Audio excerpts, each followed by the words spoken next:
All right, everyone. Welcome back to another video. This is an exciting one. This is a whole new thing that we're trying. It's a solo mission type video. Here's the idea. Here's a synopsis. This video is all gonna be filmed with a action camera. None of it's gonna be with the big camera, nothing crazy. It's all gonna be filmed by me. It's gonna be narrated by me. It's gonna be starring me. What we're doing is we are currently fixing, outfitting, changing, prototyping everything with this 2005 Lexus GX470, my personal vehicle. And if you've been watching our channel, you've seen we've done stuff to it. I think we did the bumpers on here, the suspension. So it's gonna keep going. We're doing more stuff because we're actually gonna have this at the Overland Expo West inside of our booth, showcasing our brand new roof rack. And if you're watching this at the time of this video coming out, you'll know we just announced it. So this is gonna be really one of the best first looks at the roof rack, but we have other things we gotta take care of. So I have a notebook here. I'm gonna write down everything that we need to take care of before Overland Expo, and we're gonna get to it. All right, there's a few things we need to get done. There's a few upgrades we're doing, but also it's a 20-year-old vehicle. It needs some love. So we're also gonna knock out some maintenance type things that you do before a big trip. So we wanna make sure Lexus isn't leaking anything and running good at Overland Expo. First things first, what we need to do is currently, as you can see, it doesn't have the new rack on it. It actually has a prototype M rack that we were thinking about and change. Okay, so first thing is remove old rack. Okay, on this weekend, we're going to be putting on the new roof rack. So, new, all caps, have to, roof rack. It's gonna be super cool. I'm really excited for you guys to see it. We also have new bumper coming in, new bumper, singular, and new sliders. We're doing coastal off-road sliders. We're also in the rear. This looks like I'm pointing to it more, but I'm actually pointing like that way. But in the rear, we're actually gonna swap this coastal off-road rear bumper for their brand new coastal off-road extreme high clearance. So we're gaining like 4 inches of clearance in the rear, which is insane because there's so much room back there. So I'm really excited to see that. So we're gonna do bumpers, bumper, singular, and slider. That's sliders. There's 2 of them, both sides. The other thing we're doing on top of the sliders is I've had that. I didn't do a good job painting either my front or rear bumpers. We're actually keeping all the tire carrier and stuff like that on this one. So we're actually gonna take that one, put it on the new bumper. So what we're gonna be doing is we're gonna be tearing off all the old paint that we put on there and actually going with alloy armor. Okay. Said okay like 6 times. Okay, so let me look at this real quick. There's a lot of wiring that needs to be done. I did, I think, a pretty good job wiring the truck, but with the way this works is, since this is a very heavily used off-road overlandy vehicle, I'm often the guinea pig when it comes to new products, so I'm often running new lights, prototype lights, testing things out. So my wiring starts really good and then ends up being very poor because I have to add on things last minute. So we're gonna redo every single wiring harness. I'm gonna make it so I can just add different plugs and everything can handle the power. So if I do decide to run a prototype light or whatever it is and it's triple the power of the other one, I have a way to actually do everything cleanly and not be bad. So we're gonna rewire the entire truck. So rewire the whole truck. When I say that, I'm really referring to the front end of the truck into the starter battery. We're also gonna be redoing completely this dual battery systems. So with the dual battery system, we're also gonna be redoing my drawer systems. And I'm gonna walk you through how I do it, all through extruded aluminum. It's pretty decently cheap, and you can even go cheaper than what I end up doing, which is gonna be cool. So custom doors, that's fine. What's cool about that as well is not just are we doing the battery system, we're also partnering with other few companies like Iceco for the fridge, DFG for the fridge slide.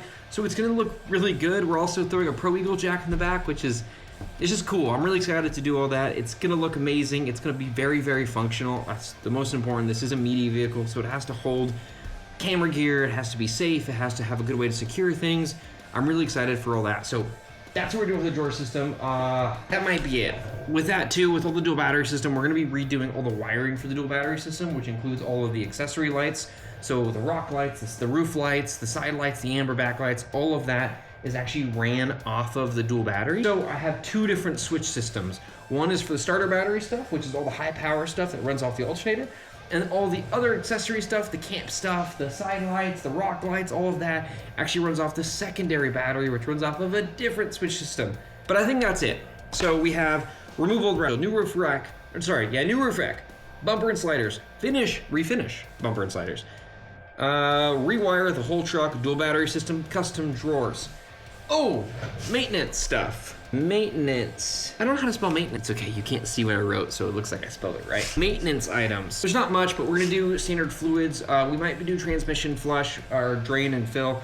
We're also gonna do, I'm leaking that front axle, so I have some new axle seals, so we're also gonna have to do that. But yeah, that's it. So it is currently 10:22 p.m. and we are going to remove the old roof rack. Let's get started. I'd like to sleep. I'm also trying to not make that much noise because it's 10:30 at night on a, what is it, Tuesday? Tuesday night. I do have neighbors, and I'd like them to not absolutely despise me.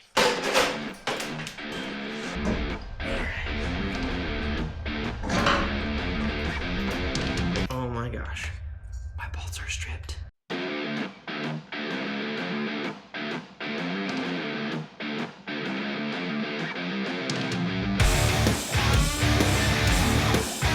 It's another day. Roof rack is officially off. Let's turn this down. Roof rack is officially off. Truck is officially clean. So now it is finally time to go put on the new roof rack. It is rack install time. So we're gonna be installing the rack. First step to installing the rack is actually gonna be assembling the rack. So we're gonna assemble everything on the ground, and then we're probably gonna use a forklift to actually get it up top. And Adrian will be doing all the hard stuff today. Picked up my brother, so he's gonna be helping filming the install guide. So we have all this stuff going on today. It's gonna be a crazy day. Expect a lot of time lapses because I'm probably not gonna have a lot of time to actually film because we will be doing things. Okay, so we're almost done with assembly. Adrian's kind of doing the last finishing touches here. We just gotta slide these cross rails off. Again, if you wanna see the actual creation and assembly of the rack, we are gonna do a full install guide video that will be launched at the same time as the ranch rack. We launched at the same time as the rack in July, so you'll be able to see that, but for now, you gotta just see some previews. But the assembly, so instead of it being your standard crossbars, it actually goes long ways across the top of the rack, which is so cool because your mounting is so many more options for mounting. So the rack is installed. That went really, really smooth.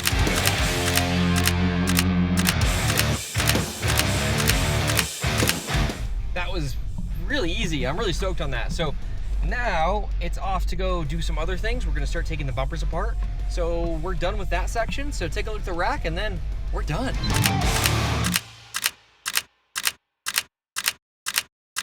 Okay, so rack is officially on. So this week, next thing we're gonna be focusing on is rear bumper and sliders. At the same time, since I'm gonna have to paint and finish the sliders and the new rear bumper, I'm also gonna take some time to refinish the front bumper as well as the swing outs on the rear bumper. Step number one is going to be taking everything off and start going from there.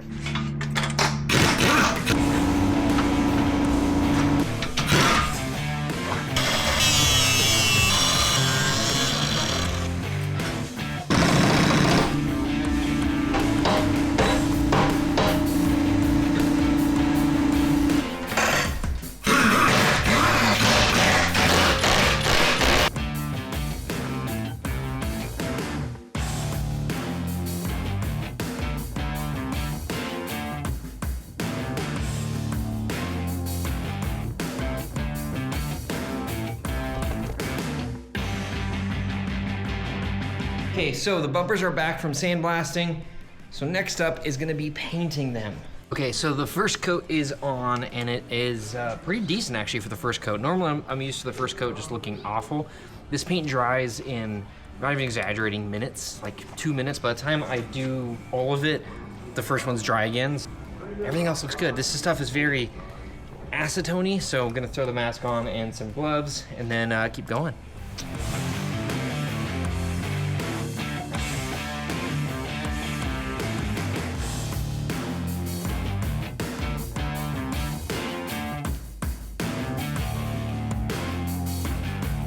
Okay, so we're on like day 50 at this point, and I'm in the middle of wiring, so we're gonna take a quick break here and focus on this rear bumper. Everything's supposed to show up from Coast Off-Road tomorrow. I need to get this bumper off. It's super late, so I'm gonna kind of do this in a hurry, because I do gotta use some big tools and just make sure I don't piss off the neighbors too bad. Time-lapse time. It took me pretty much like a whole 30 minutes to get everything unboxed, unpackaged, and started to lay out. So we're doing the sliders and the rear bumper, so there's a lot of things just kind of mixed together. So Adrian's laying down the first welds on the sliders. What I'm gonna do now is I'm gonna clean up this huge mess and then start organizing things. And then once I'm done with that, I'm probably gonna start prep on the rear bumper. So there's some cutting and stuff we need to do, so I'm gonna start that and make sure that all Adrian has to do today is weld, because that's the thing I can't do. So time to organize.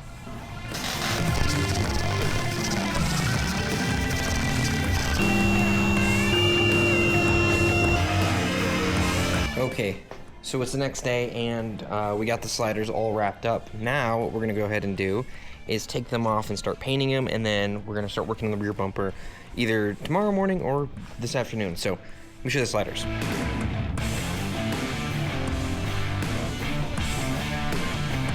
Okay, so with the sliders done, now we're gonna focus on the rear bumper. So yesterday I was able to do all the cutting, or at least most of the cutting.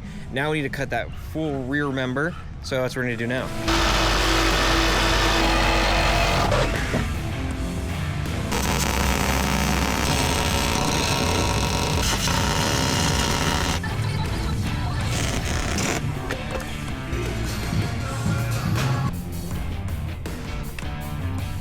Okay, so it is the final day of installs. It's not like it's like the final day as in, oh, we only have one more day left of installs. It's we only have one more day until we have to get the truck ready. So we have a lot going on today. We have the bumper, we have Jaden, we were gonna have Trey here in a little bit too. So we have all hands on deck. The bumper is all finished welding. Now what we're doing is I'm just cleaning everything up, gonna do an acetone bath, and then we're gonna paint it along with the swing outs. So let's get to it.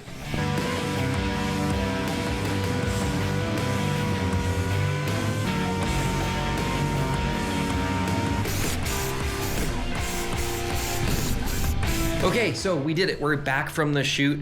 Everything went really well. The truck was able to get finished, so it is completely done-ish. We didn't really get to talk much about it because we were in such a rush, and so now that we're back, we have about 2 weeks before Expo, a week before I have to leave.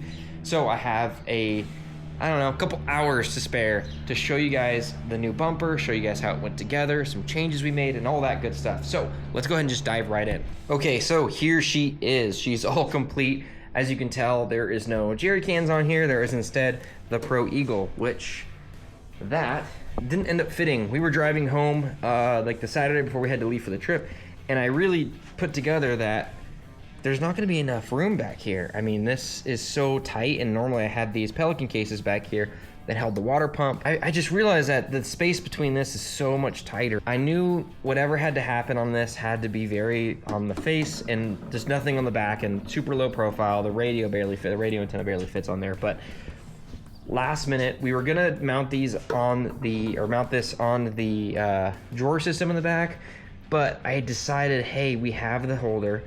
Let's just get it mounted to the rear.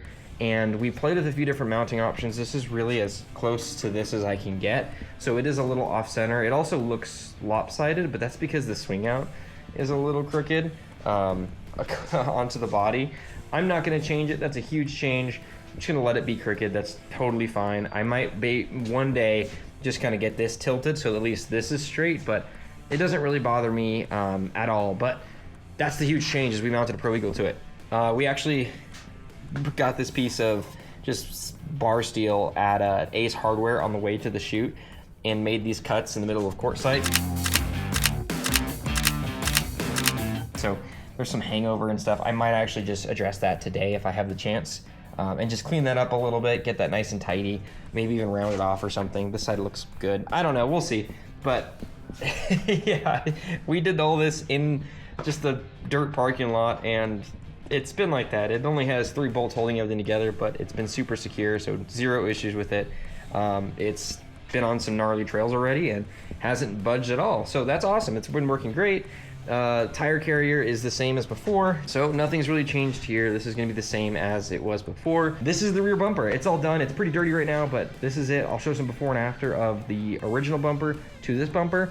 It's not a huge change, but it's enough to be, I think, worth the entire process, especially if you didn't have, you had the OEM bumper before and not the Coastal Off-Road. I will say, going from the Coastal Off-Road high clearance bumper to the Extreme high clearance bumper wasn't a drastic change, but it still is a change. It's still a positive, and I'm overall really stoked on that. Overall, super duper recommend it. I love the way this thing looks. It's so tucked up, it's so high.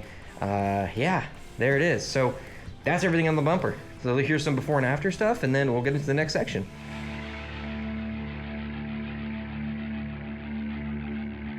Okay, so we're doing this a little out of order here.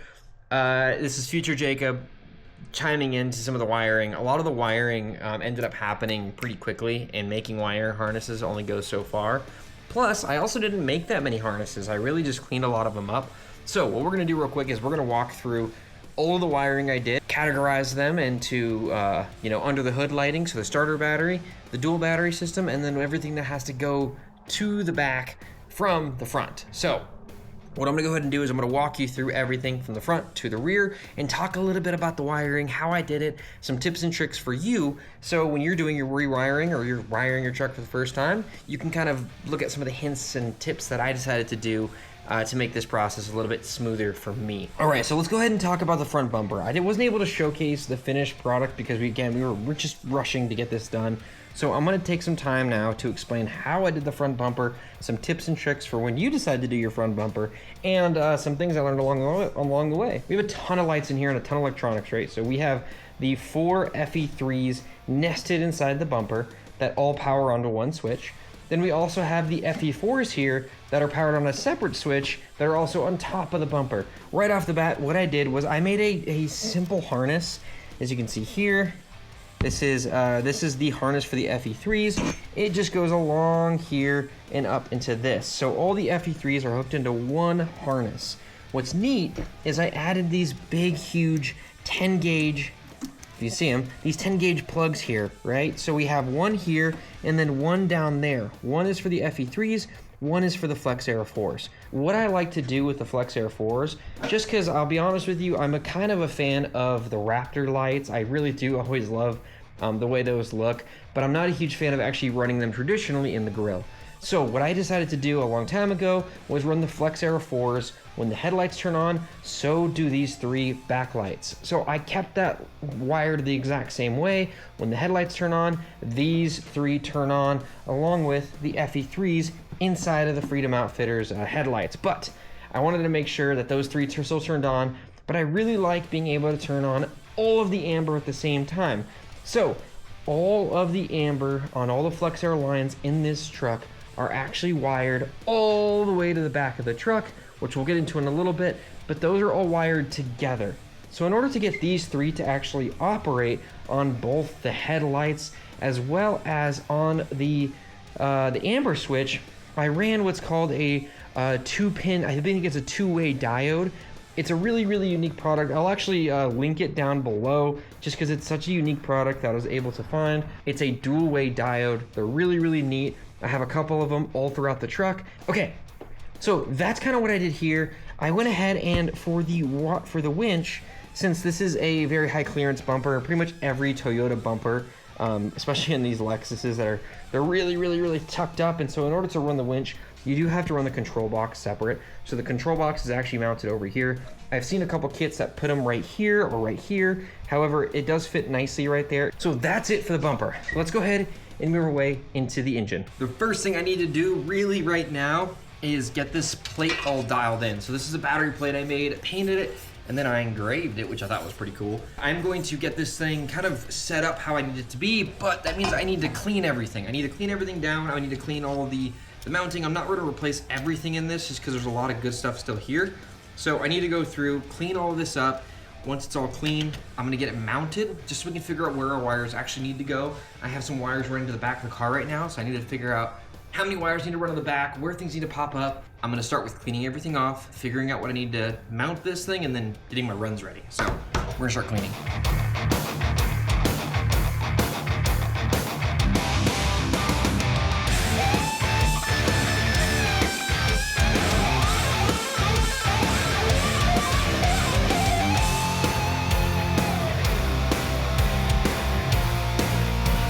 so I went ahead and cleaned this up and got this thing all set up. So as you can see here, I got all the wires pre-ran that need to be on this thing.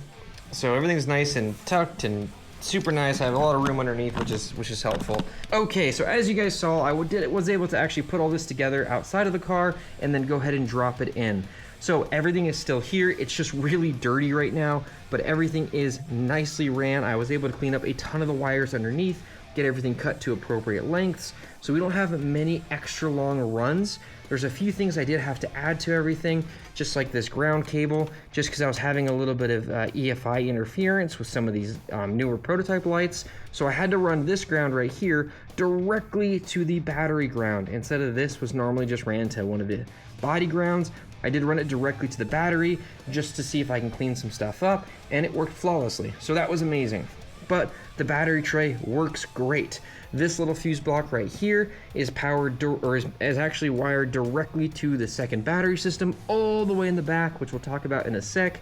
But that also means this guy right here for the underhood lighting kit is actually mounted directly to this. So this is powered off the second battery. So even when I cut power to the main battery, I still have all the functionality on the second battery right here, so I don't have to worry about these ever killing the starter battery. That's pretty much it for this general area. Nothing really changed.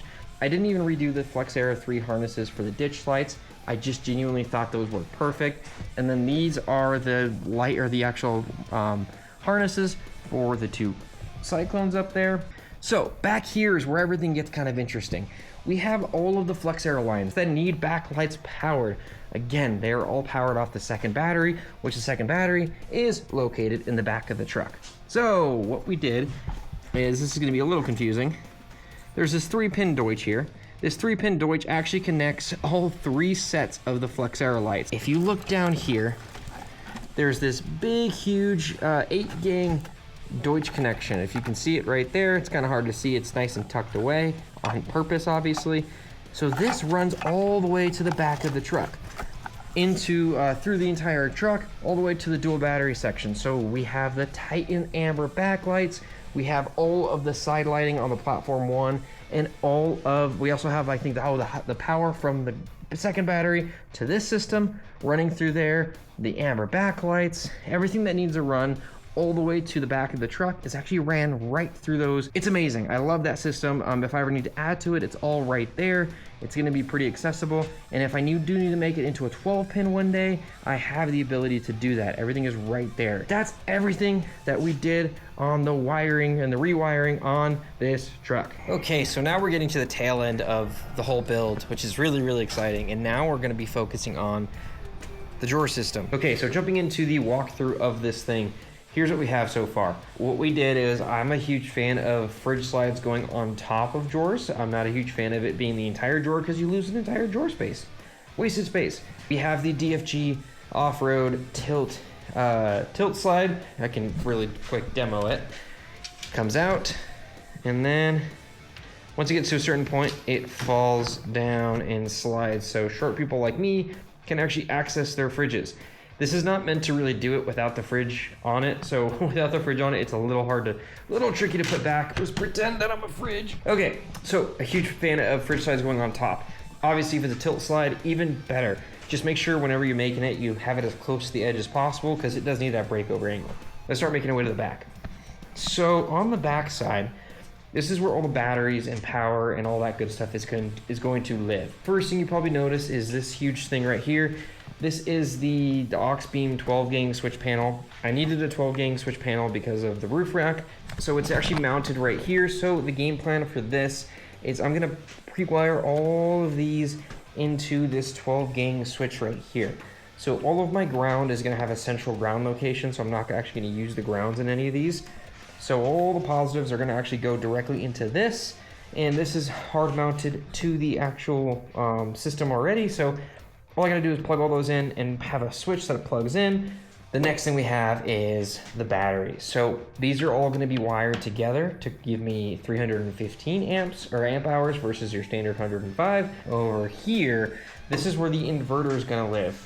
I'm not a huge fan of actually plugging directly into the inverter, just because it's never really in a very good place, accessible place. I'm gonna be running, all three of these are gonna be running to certain things. So I'm gonna have a standard extension cord that's just gonna be always accessible, probably in this wing right here, for lights, for heat gun, for whatever we need at camp or whatever we need on set.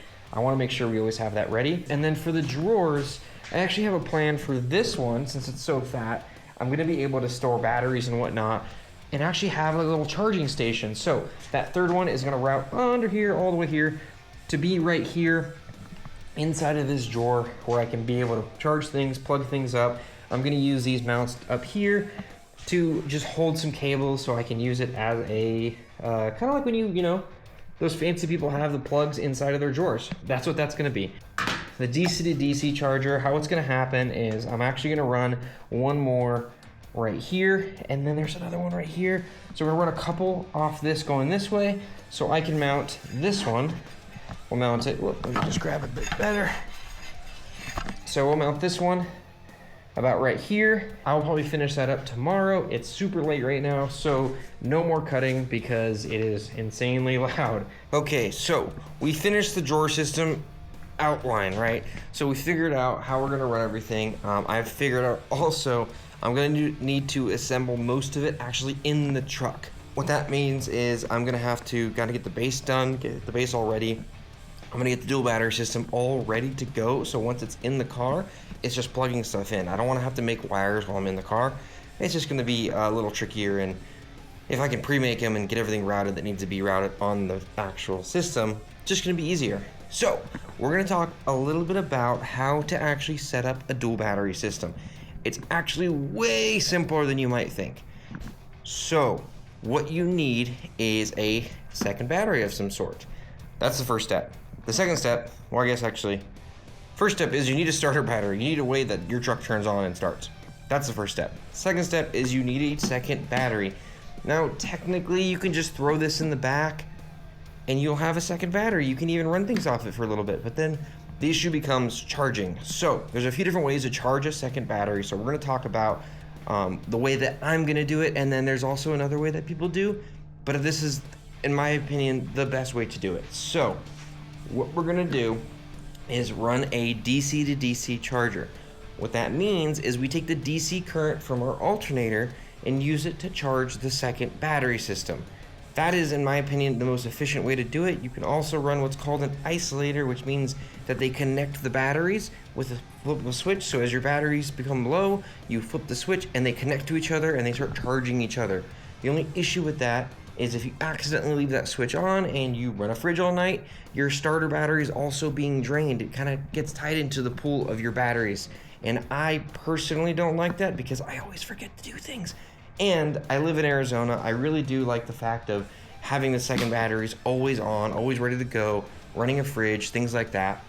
So we're gonna do a DC to DC charger, which technically completely separates the system, so you never have to worry about anything happening with the starter battery dying, anything like that. We're also, on our DC to DC charger, we're gonna roll with an MPPT, which, if you're familiar at all with our solar charge hub, this is an MPPT. So this actually, what it does is it regulates solar power, or solar panels, because when they get energy in, they kind of just throw out random voltage. It regulates the voltage so that your second batteries can actually use them to charge. So, most modern DC to DC chargers, I'll be running a Renogy, has a built-in MPPT. So I can run our solar panels just on top and it will charge everything. The reason I'm going to be also running a solar charge hub is I can actually connect a wire to my starter battery, and then whenever I have a second, whenever I'm camping or whatever, just to triple check that my starter battery starts, I can run our portable solar panel, throw it on the windshield, plug everything in, and I can make sure that not only my second battery is charging, but also my starter battery is also solar charging, which is super helpful. Let's talk about how to set up the dual battery system now that we talked a little bit about what you need. If you're running multiple batteries, you need a way to connect the entire pool together. There's two different ways to connect batteries. There is what's called a series or in parallel. A series, what it'll do is it'll turn 12 volts to 24 volts to 36 volts. We do not need to run a 36 volt system. What we're gonna do instead is we're gonna run it in parallel.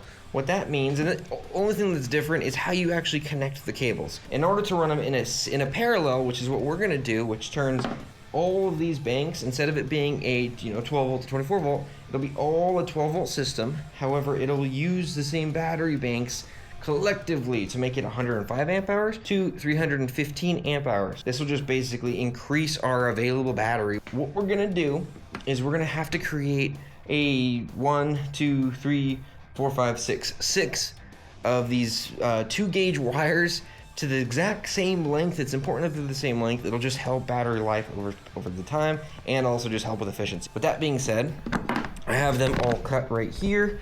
So that's the first step. We're gonna go ahead and get all of these made and then connect them all together. Okay, so you need to connect this to this. This will need to connect both positive and negative directly to the Renogy DC to DC charger. The other thing this needs to connect to is the starter battery. So this has to connect all the way to the front of the truck to get the starter battery. On this one, you get the positive to right here. All the negatives will tie in together. All the negatives just need to be kind of tied to one point. So we're gonna set a grounding point and then tie a single wire to this just to clean it up. So you need positive and negative from the house battery to here, positive and negative from the starter battery to here. That alone will be your DC to DC charger. This guy over here, PV, is gonna be your MPPT. What you're gonna do is you're gonna do start house battery to this, positive and negative, starter battery to this, positive and negative, and then for the solar panels, those guys, you're gonna wanna do the same thing. So your positive is gonna go into here, your negative is again gonna tie into here, and like I said, we're gonna make a single grounding point to connect all the negatives here. That explains the DC to DC second battery system. That's all we're doing. So now let's make some wire.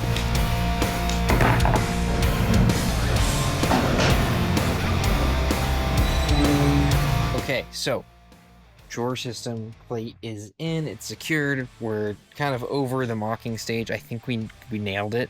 So I did learn a couple things with mocking it. First things first, I did learn that I can't put the entire system in, so I do have to kind of build half of it in here, half of it over there, half of it over there. So what I'm gonna be doing is I just finished this side just because I ran out of bolts, so I had to order more. So in the meantime, I was able to get this left side done, which is the fridge and the main battery system. Nothing's really going on here except for the Pro Eagle and the drawers. What I'm gonna go ahead and do is I'm gonna drop the bolts in here, get everything ready to go for the slides, and then I'm gonna put the tabletop on here and just make sure it clears because it's really tight. So now that that's there, we're gonna go ahead and put the top on it and see if it works.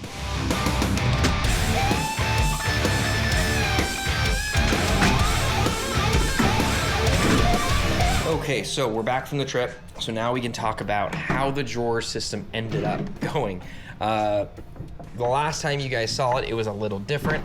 So now what we're gonna do is I'm gonna walk you through all the changes I've made and what it's gonna look like at Expo. This is pretty much the final, outside of me maybe changing 1 or 2 things. So let's show you real quick. Okay, and here she is. So as you guys know, the entire idea behind this was building the entire thing around the batteries. So the batteries are in the back, behind the fridge, underneath. So everything is dictated by the batteries. This actual height is the high or the lowest I could possibly go with still having room for the batteries. The big obstacle here was making sure this fridge fits. This is the fridge I wanted to run with. This is a huge upgrade from my last fridge. I'm really stoked on that. I'll talk a little bit more about this fridge here in a sec once I'm done with the drawers. But this is the exact height we needed to make sure that the fridge slide was not making contact too much with the shelf or this. It is hitting a tad, as you can see here. I'm okay with it. I think the trade-off for having a larger fridge and a ton of battery capacity is completely worth it. Let's go ahead and show you the drawers. So all the drawers are a little different. So they're the same slides on both sides. What we have here, this is always gonna be my tool storage back. And then I also 3D printed. I'm not a huge fan of all the drawer faces being this part. I do like having this separate. I do like having a little separate cubby here. I'm not a fan of when there's wings or anything. I won't like keeping this open. Same goes on this side. This side though is more accessible, so I usually have some larger things, like I keep a leaf blower in here or a job site blower. This is more for the video and the production side of things. This helps create some cool dust when we're shooting some lights. Overall, I recommend carrying one of these. It's also nice to have if you guys get dusty and you can just spray each other off. It's super nice. And then I have an extension cord back there as well that is hooked up to the inverter already. And then I usually throw my camp chair. It's either in this drawer or just back here, along with another camp chair up there. Okay, let's open up this one. So this drawer is kind of my whatever I'm doing drawer. So yesterday we went out to the desert and did some camping and some family photos and stuff. And so I threw all of my cooking stuff back here and just left it in here just so it's in a drawer away from everything. And then back here, you'll notice I actually have some outlets back here. So this is where I charge everything. So usually I'll have both the Milwaukee M12 and the Cobalt one, just always here, usually with the battery on it. Right now, I don't know where my other M12 battery is, but I usually have batteries charging on here just at all times. This flashlight did die the other day, so I have this plugged in. Since it's USB-C back here, I'll also often have cameras back here charging. I'll just throw a camera and just set it in here. It doesn't move around too much, so I'll do that often and just let cameras charge and whatnot. And this is a great place just to stow stuff to get it charged and not worry about it, whether it's charging or not. Okay, so that's really it for the drawers. We can talk a little bit about this fridge now. So here's the fridge slide. This is, again, the DFG fridge slide. We've talked about this before, but it slides out and then it drops down. And since this fridge is so heavy, I do kind of carry it all the way down just to make sure it doesn't rip anything up. But as you can see, there's the slide. I have the main power cord just kind of intertwined in that MOLLE panel up there just so it stays out of this pinch zone. You can see back there, there are the batteries. There is the DC to DC charger. And if you notice, let's see if I can reach back there. There is all of the power connections and ground connections. And then that thing right there is that big switch panel that we talked about. And we got routed to that 12-pin Deutsch connection. That's been working great. You can even see over there where the IceCo fridge is plugged in. Great, the system is working perfectly. I have zero issues. It's pushed up pretty much as far up against this as possible. So it is a little tight, but it's okay. It works just fine. So that's that. Let me show you the fridge real quick. This is my first experience with IceCo. I've never used them before. And I am overall just so impressed. If you were to mount a fridge outside of the vehicle, like if you have a truck or something, a pickup, I think this is the one to go with because there's so many tie down points all over. You don't have to just use the handles. You can actually use all of these tie down points. I almost wish the DFG would have taken advantage of some of these. Like there's just so many tie down spots. There's some back here, there's some up here. There's even tie down spots on the top. So you could probably like run a net or something if you wanted to tie some, secure some stuff up top. There's all of these. You can throw a cam lock. That's just crazy. You can even lock the actual fridge. So if you were, again, mounting this in the truck bed or something, I just super blown away. It also has outlets. You can charge it or you can power it from the front or from the back with DC or AC. USB plugs up here. And so the awning that I have, which we'll talk about in the roof rack section, the awning actually has lights built in and it's all powered through USB. I didn't really know where to plug it in, but when the fridge is up, it plugs right into that and I was able to power it last night and it was amazing. So overall, super stoked. So, excuse the mess. We did just cook last night, so I have no idea what's in here, and I'm a little worried about opening it. But, okay, that's not terrible. But it has a ton of room. It has a upper section here, and then as you can see down on the bottom, there's another section, so you can throw some of the like extra drinks or whatever, or the things you're not really touching as often, like condiments or whatever, would go good down there. This is a whole separate section, so you can actually remove the centerpiece and the fridge will automatically tell that there's no longer two different sections. However, I do have ice cream back there, as one should. I think there's some frozen water bottles back there too. Yep. So I like keeping ice cream in the truck just because it's fun and it's kind of a novelty with the kiddos and stuff. So big fan of that. But yeah, overall, I'm super stoked on how this thing has turned out. Okay, but that's it for the rear system. I'm just really, really, really excited about how this came out. It's been one of my favorite things. That's it for the drawers. Let's get into the next section. Okay, so we're back from the trip, back from the video shoot, and when we were talking about the roof rack, we weren't able to really show everything because most of the things that happened in that roof rack were done the night before or the morning of our departure. So I didn't have the time to film things. It was just me and Jaden were just split between getting it done. And so it was go time. So now that we have a second to breathe, we're gonna real quick walk you through the roof rack. I have a ton of accessories. I wanted to mount as many accessories as I could to this thing to showcase all the different use cases for it.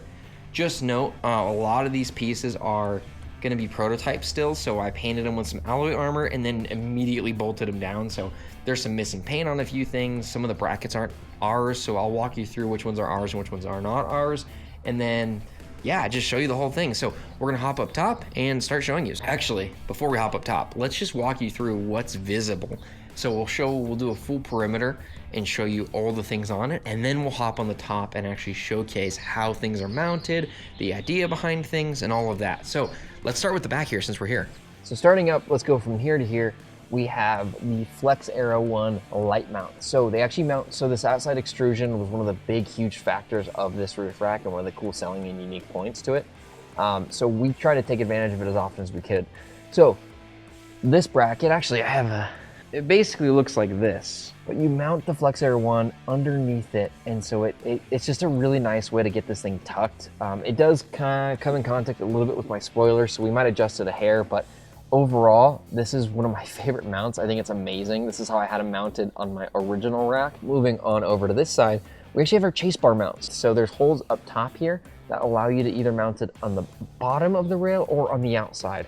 I preferred it to be on the outside just because of the way these trucks are with the spoiler.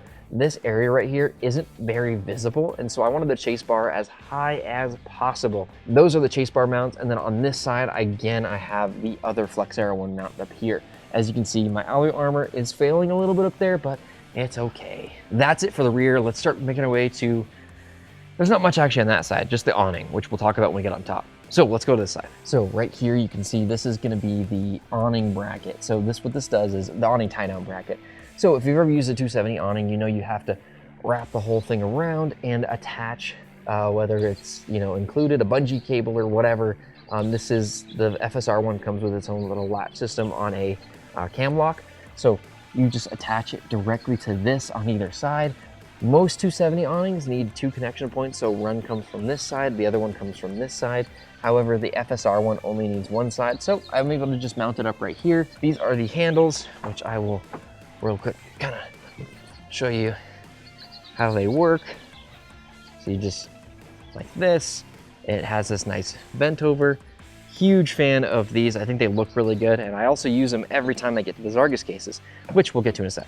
And then one last thing to showcase on, I guess technically the side of the rail, is the rugged radio antenna mount. So this will work for all different radios. Obviously I have the rugged radio, so that's what's working on there. Okay, so that's the whole perimeter. Let's go ahead and hop up top and showcase a little bit about on top of the rack and show why there's a big bag there. Okay, so making our way to the top here. Like you saw before, we have these 2 Zargus cases. These Zargus cases are actually mounted, not using anything fancy, just because we didn't have the time to develop anything. They're mounted directly with some bolts through a 3D printed bracket that I made on the bottom of this that offset the spacing, since this does have a little lip around it. So yeah, it's just bolted through. There's nothing fancy, but they haven't moved, and they're also, I mean, as you can see how dirty these things are, there's no dust inside whatsoever. So we have the 2 Zargus cases, that's how those are mounted. And then here we have the Sunflare solar panels, the blocks panels, mounted underneath this huge bag. So what this huge bag is this is actually a huge tent. Tonight we were out doing some cool stuff, so I had the tent with us. What I did here was I just used a cam lock from Night Eyes, and we have this is one of our mounts for one of our tie down mounts. I actually have it mounted using the mounting brackets for the solar panel. So these solar panels you can walk on, so they're super strong. And so what I did here was I threw the tent right on top of this, just so it's just something we can do, because usually when we have the tent up here, we're driving, and I have the alternator charging the second battery, so I don't need the solar. The solar is going to be supplementary. But when we get to camp and we have this thing put out, that's when the solar panels will be used. So that was kind of my thought process behind it. And then most of the time, this tent will not be on here. So I'm actually gonna take it off right now so we can show you these solar panels. Okay, so the tent's off. Something cool to note too, back in the day when solar was still new, these cells all kind of worked together. So if there's a hand on here, right, or enough dust to block one of these cells, the whole solar panel wouldn't work. So what's cool about this nowadays is these are brand new. This is like the latest and greatest of solar panel technology and stuff. So that tent was on here all day and or all morning. And when I came outside, I decided to check to see if I'm pulling any solar, and I was. Even though there was a tent on here, there was still a couple cells just showing, and it wasn't pulling much. It was pulling only a couple watts, but it's really cool to see that solar technology is advanced enough to where you can block 90% of the panels and still get a little bit. These are 50-watt panels. So we got 1, 2, and 3. So we have 150 watts of solar up top. These are mounted using the KC brackets. So we made some brackets so you can actually link them together. These are running in a series. They are not running in, or sorry, they are running in parallel, not in a series. We have the Free Spirit. This is the 270 awning. This thing is incredible. I used it all day and all night yesterday. It was amazing. This thing is just so nice. It is so light, and overall, I'm just very, very impressed with it. They're actually mounted using the Bush Company brackets. We are making our own brackets. They're just not gonna be ready for the show. So right now I have some Bush Company brackets right here, just because I need that extra long reach to reach all the way over to these long running panels. Because remember this system doesn't use crossbars, it uses these long running bars. Let's kind of move over to the front. So, like I said, you can actually walk on these.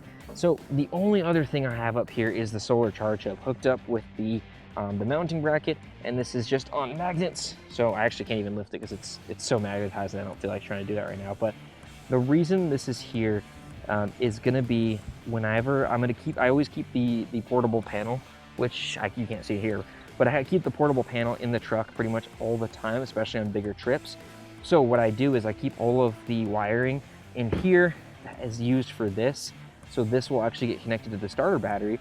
So when I'm on a big trip and we're hiking or something, I will actually throw the portable panel either on top or in my windshield and just have it right there connected to this. So the starter battery is topped off on when I'm away from the truck for long periods of time. But I wanted this to be dedicated to the starter battery. That's that. Obviously the Titan bars up front. You got the rugged, this is the GMRS antenna up there.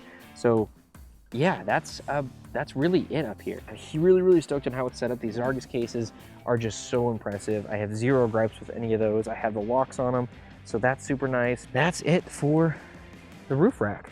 Okay, so we've covered everything from the bumpers to the electrical system to the roof rack. So now the last piece to the puzzle is the maintenance. So last week I actually had a wheel bearing explode, which would have been the perfect time for me to do this inner CV seal. But I was in such a time crunch that I had to get that thing done, and I only had about 2 hours to get the entire job done. So I didn't have the time to also tack on the CV. So I'm gonna pull the entire thing apart again. I have about 10 hours before I have to take this thing out for more photos. So I'm going to pull everything off, take apart that wheel bearing hub again, lots of cleaning, lots of maintenance.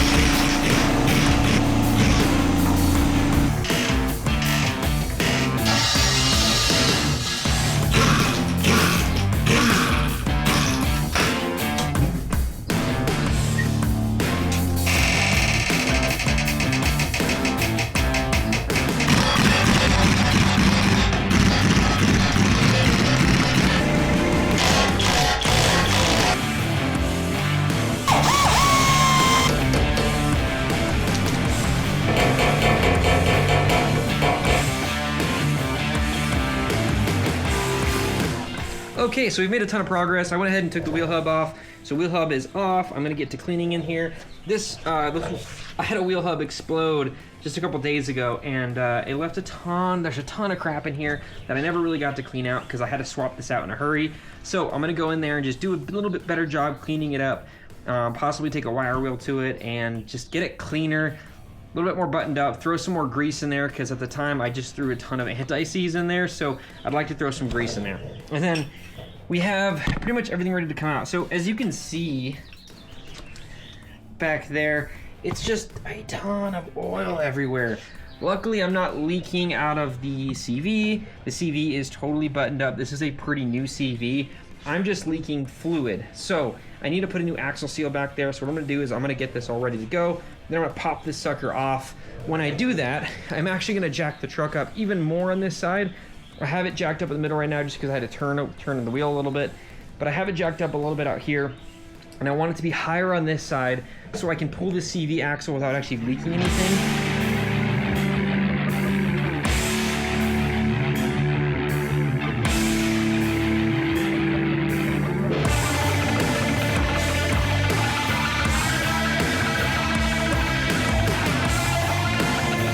Okay, so I have stuff all over my face. So anyways, we're done.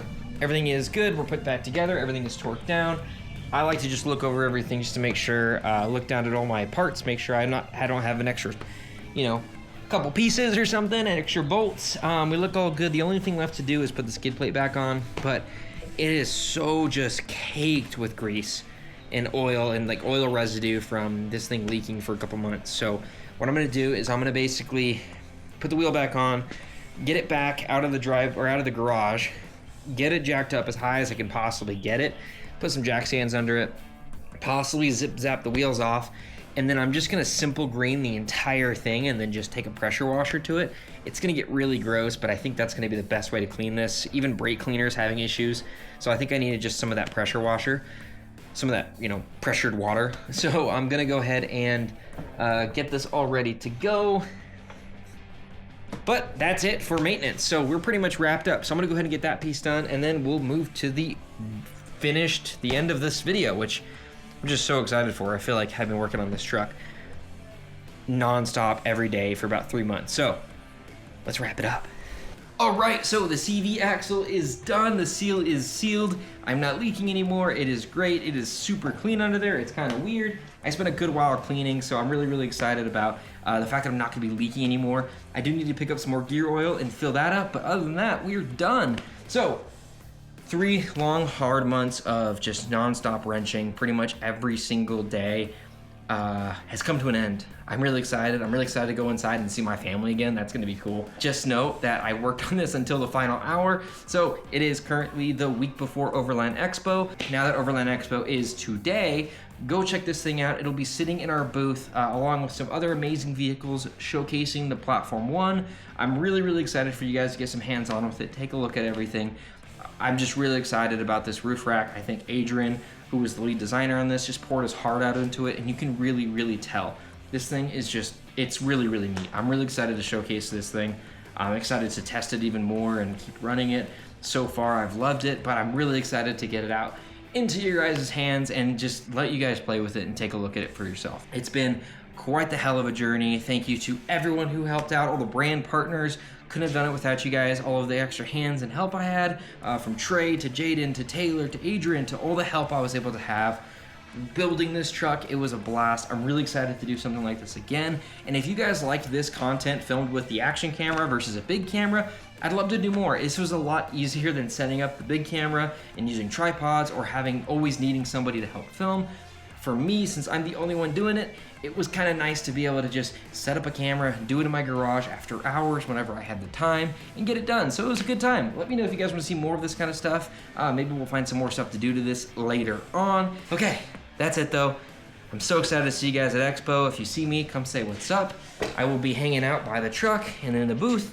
And yeah, I'm gonna go see my family for the first time in like 3 months. See you guys.